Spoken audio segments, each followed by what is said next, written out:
Hey everyone, this is Tankenstein. Today I'm going over one of the coolest things, in my opinion, to happen to War Thunder that isn't actually an addition to the game in a long time, and that is battle rating changes. This newest patch has changed battle ratings for some really notable vehicles, but most notably has increased top battle rating to 10.7, which has been really needed, especially in tanks, for decompression. And also, as you can see in this video, has decreased the Panther D to 5.3. So now you can have an ultimate lineup. I'm real excited. So let's dig into it, dissect it, see what it all means. This is like my first video like this in a long time. I've been doing a lot of explains videos. Hope you guys enjoy those. Let me know what you guys think about those in the comments below. That being said, yeah, let's get into it. And I've got some gameplay in the background for my 5.3 Panther escapades in realistic. So that all said, guys, really this is something people have been waiting for a long time. And one thing that a lot of people really have not expected, at least in my opinion, I haven't seen many people wanting it, is the Panther to go down to 5.3. But now that the Panther D is at 5.3, so keep in mind this is a relatively low turret traverse. It still has the amazing 75mm gun, but it's got a relatively low turret traverse. It's got the shot trap on the turret.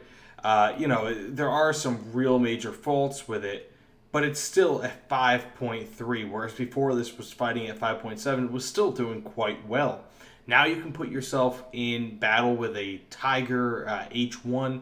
Again, the Panther D, you can have the Nashorn, Stur Emil, whatever you want. It's just a ton of 5.3 power, and a lot of people have been wanting this for come to think of it, a lot of people probably have been wanting this for the Germans to fill out their 5.3 lineup, whereas before maybe it was a little bit stale. This is mind-boggling. And on the other end of the spectrum, instead of lowering BRs, now we have at the top end of the spectrum BRs going up to 10.7. So you have things like the M1A2, the Challenger 2, for example. They're getting BR boosts, the top level Leopard at this point, and that's taking a lot of those 9.3s, for example, like the XM1.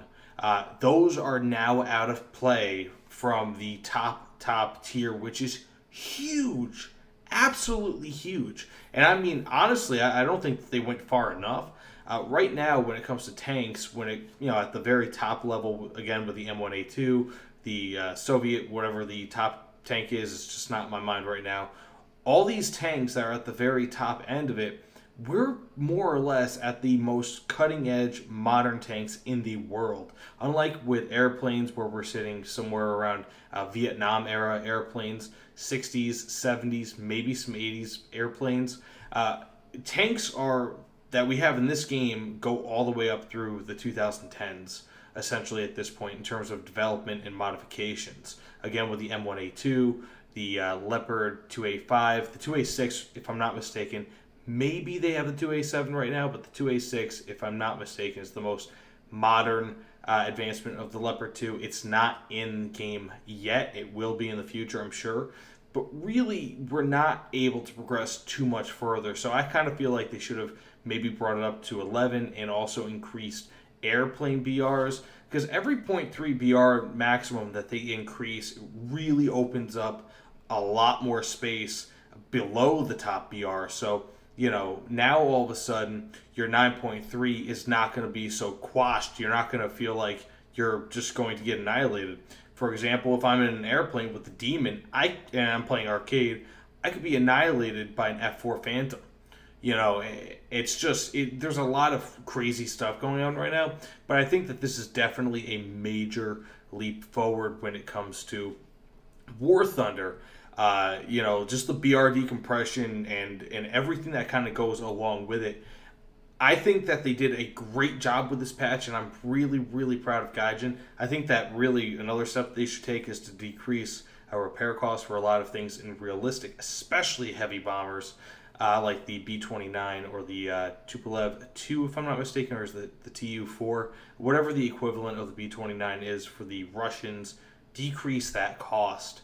But, again, really just a positive step forward. I'm really actually quite proud of Gaijin. But that being said, with all this BR decompression, it's got me thinking, what is my primary German lineup for 5.3 now? This is something, it didn't change the arcade lineup, so it's still 5.7 for the base model Panther, but what would it be? So let's get into that. So this is more or less my ideal German lineup, and there is a little bit of an embarrassing thing to admit here. With this lineup, I do not quite yet have the Nashorn. The reason being is because by the time this entire tech tree was added, for the most part, I had already progressed far enough down. As you could see, I've got the Mouse, I've got other tanks. I had this years ago, and I just kind of stopped playing German tanks altogether for whatever reason. I think once I got the Tiger 2, I was really just satisfied with it. Either way, I'm glad to be back. But that being said, if you can just excuse that, I would actually have the Nashorn right here with the Panzer IV-H is. But this is really just my ideal lineup. Again, with the addition of the Panther D into this lineup, it's taken the speed and power that the Tiger 1 may have been missing. And even though it's only got a little bit more armor pen, this is really enough just to annihilate almost anyone that the Tiger may not be able to. And it's really amazing how much better this gun can be compared to the Tiger 1's gun, which was already vaunted in war history.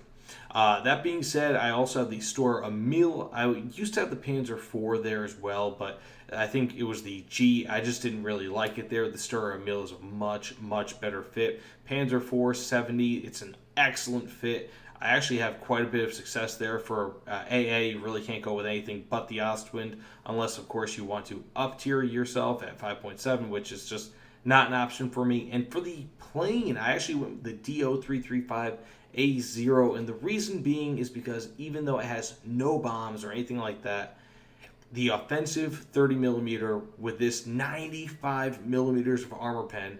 And again, this is something I never really even paid too much attention to, so forgive me. But the offensive 15mm, you get these armor target. All of a sudden, you have 50mm of armor pen max, which is astonishing. And albeit it does go down pretty substantially beyond just 30 degrees or whatever the case may be at any range, but it is still much more effective than most other rounds in the game today for anti-ground rolls at 5.3. That being said, tell me what your ideal lineup is. I really want to hear it. What other changes should they be making to this BR? I heard some people saying that the Black Prince, for example, with the British should be a 5.3 rather than 6.0. I'm not really so sure about what should be what anymore, being that the Panther D, in my opinion, is just as good as the Panther A, for example, and other variants of the Panther. So just let me know what you guys think. I'm really interested. Remember, please like, comment, subscribe. Either way, again, thanks so much for watching my video, guys. Every view means so much to me. You guys don't even know it. That being said, this is Tankenstein signing out. I hope you guys have a great day, great night, great whatever it is that you're doing. Thanks so much again, guys. Take care, everyone.